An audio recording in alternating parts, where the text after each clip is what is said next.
Hey everyone, and welcome to a unit review of Kronya, one of the antagonists, I assume, from the new Fire Emblem Three Houses game for the Nintendo Switch. I really like Kronya, and I guess I should get this out of the way first.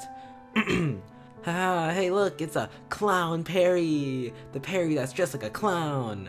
Anyways, this review will go over her stats, competition, skill synergy, allies, counters, builds, and answer should you invest your holy grails. Let's get started. Guess you wanna die. Kronya, Gleaming Blade, slithers into battle as a colorless dagger infantry unit. Why does she give Peri vibes? Well, if you look at her hero description, it says merciless, and that explains everything. Kronya has some pretty good stats. 31 attack is on the lower side, but it's decent. She does have a personal dagger weapon, which is 14 might. Also, since she's a dagger unit, she can debuff, get dance, and deal more damage. 39 speed is fantastic, and so is 44 HP. She can double more often and take more hits, but her defense is pretty bad. But her res is decent, and her dagger gives her res plus 3, so she reaches 29, which is pretty solid. Kronya has a lot of things over other colorless dagger units.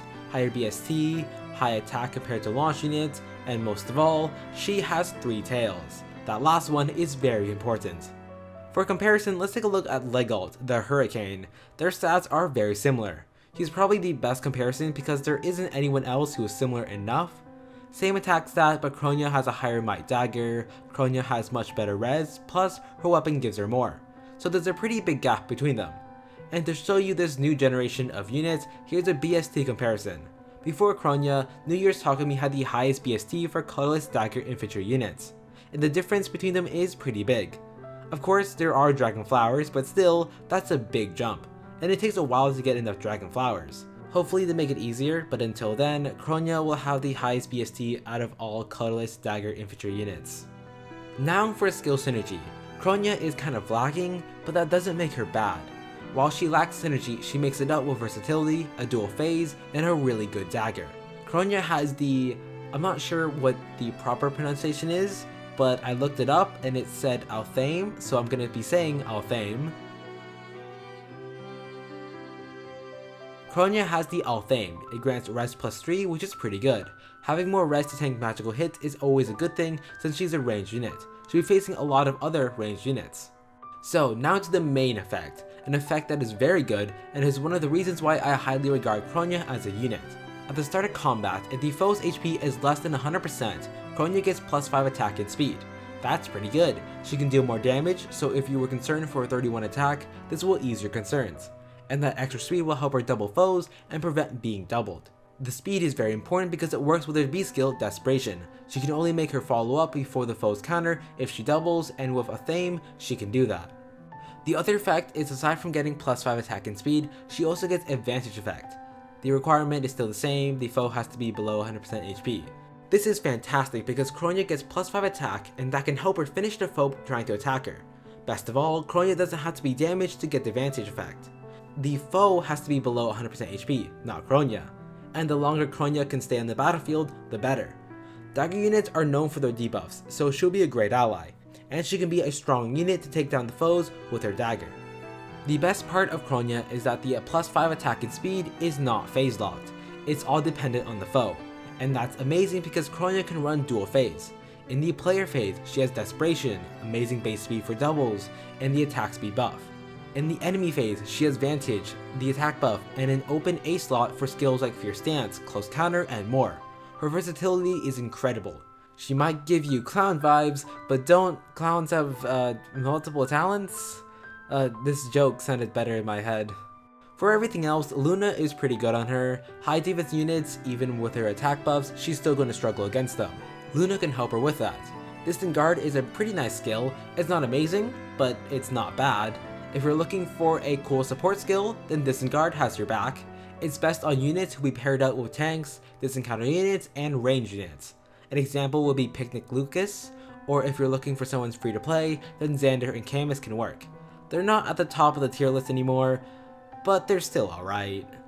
Also, Desperation is locked at 5 stars and Distant Guard is unlocked at 4 stars. Why? I don't have enough Shaunas for this. I know a lot of people were sad when they found this out. They're really forcing us to spend 20,000 feathers for Desperation, huh? I guess you could say that we're desperate for desperation. Anyways, allies. Pain Plus and Savage Blow users are very nice, their splash damage is incredible, and Kronya loves it when the foes are under 100% HP. Azama especially because he's an amazing Pain Plus tank. Remember, you don't need an attack stat to be useful with Pain Plus. Doesn't matter if you do 0 damage because Pain will do everything for you, and Azama can be a great choke point and just stand there. Once a foe attacks him and he retaliates, the pain comes and bam, the foes are under 100% HP and Kronya has a useful meat shield. Like I said before, Disencounter units and tanks work well with Disengard, and Xander embodies both of that. Strong armor slayers are great for Kronya. Most armor units can tank her hits, which is bad since she doesn't have the defense to take their hits. Panic units are good allies. If the foe has a defense buff, Kronya would prefer it to be a defense penalty instead. And most of all, Duma with his upheaval skill is one of the best allies for Kronya. It is a global 7 damage to all foes. It's the perfect setup for Kronya if the foe didn't run a healer. As for counters, Raventome units and high attack melee units are going to destroy Kronya. Raventomes are always a nasty problem for colorless units, and Kronya doesn't have good defense. Healers are most problematic because they keep the foes out of Kronya's Althame range. Hardy Bearing is a perfect counter to Kronya's dual phase since it shuts down Desperation and Vantage, but it's not too common to see. Guard, whatever, this word. Special fighter units are dangerous for Kronya. They have the armor power to take her hits, and they have the special fighter to prevent her from using Luna, her only saving option to high defense units. And before I continue to build, I want to talk about her weapon and what could be her role in Three Houses. The Althame dagger is pretty ruthless. When the foe is injured, then Kronya gets more power. It's like she likes the foe being weak. And then there's the Vantage effect. You have like one last chance to kill the evil, but then she uses Vantage and takes away your only hope. It's pretty merciless and cruel. If you look at the word Althame, it's a ceremonial blade used in rituals and other magical things. And from what we've seen in the Three Houses so far, is that the people called those who slither in the dark are doing some kind of ritual.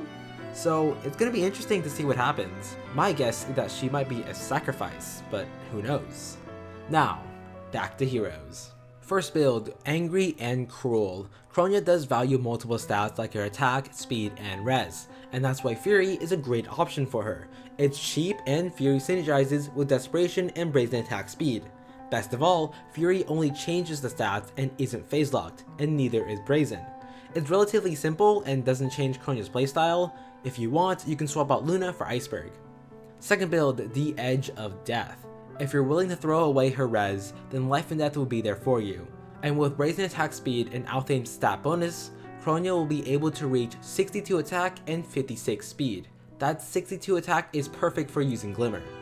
Third build, Chillingly Close. I'd imagine people were wondering when I would say Close Counter, and here it is. With Althane's built-in Vantage, Close Counter will pair with it very well. Throw in Fierce Stance for more damage and Chill Defense to cripple any high defense units. Kronya can be a menace to any melee and ranged units. Fourth build, Savage and Special. Special Spiral is expensive, but it can work for Kronya.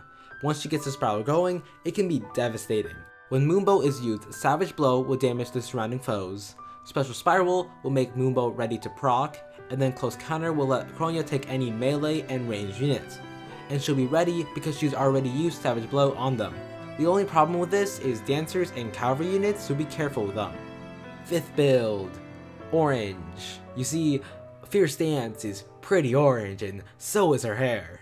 Anyways, this set focuses on dealing with ranged units and using plus 17 attack with Glimmer to deal heavy damage. And once she gets Special Spiral going, it's going to be difficult for ranged units to attack Kronya without being killed or heavily injured. A big problem with this is that she can't retaliate against melee units.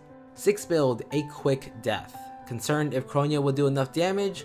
Well, run Lethal Carrot. It gives her plus 10 damage when she procs her special. Swiss Sparrow 3 is an expensive skill, so you can run regular SS2, but that speed is very important. With Swiss Sparrow's plus 7 speed, she can easily activate Flashing Blade, and on her second hit, she will proc Moonbow and use Lethal Carrot's plus 10 damage. Not too hard to use, she'll be a player phase powerhouse. So, should you invest your Holy Grails into Kronya? On the yes side, she's got great offensive stats, a powerful dagger, and loads of versatility. She has Disengard at 4 stars and Desperation at 5 stars. And Luna ain't bad either. If you're looking for a strong colorless dagger unit, then Kronya has got your back. She is outstanding in her class. She also has 3 tails, so that can be appealing to some people. On the no side, you've already invested into Legalt or Kagro. You prefer a specialist rather than a dual phase unit. That low attack can be unappealing. And maybe you want to avoid Three Houses spoilers, in which case, don't click on her. Just like, leave her there and don't look at her voice lines. Hell, close your phone, computer, switch, everything. I heard a ROM of the game has already been leaked, so be careful folks. Thanks for watching this review of Kronya. If you enjoyed, subscribe for more Fire Emblem Heroes content and leave a like. Also follow me on Twitter at exalt_ty. Before I end, I want to talk about where the Three Houses banner review is. I went a bit more in depth with my feelings on it on Twitter, so you can check that out. But the gist of it was I hated the script and the recording was bad. I tried to make the reviews high quality and improve over time, but I felt like that the Three Houses banner was like taking steps backwards. So that's that. I think I might talk about what house I'm going to choose for the next video, I'm not too sure. But with all that, stay hydrated folks, and remember, kill every last one of them! Thanks for watching.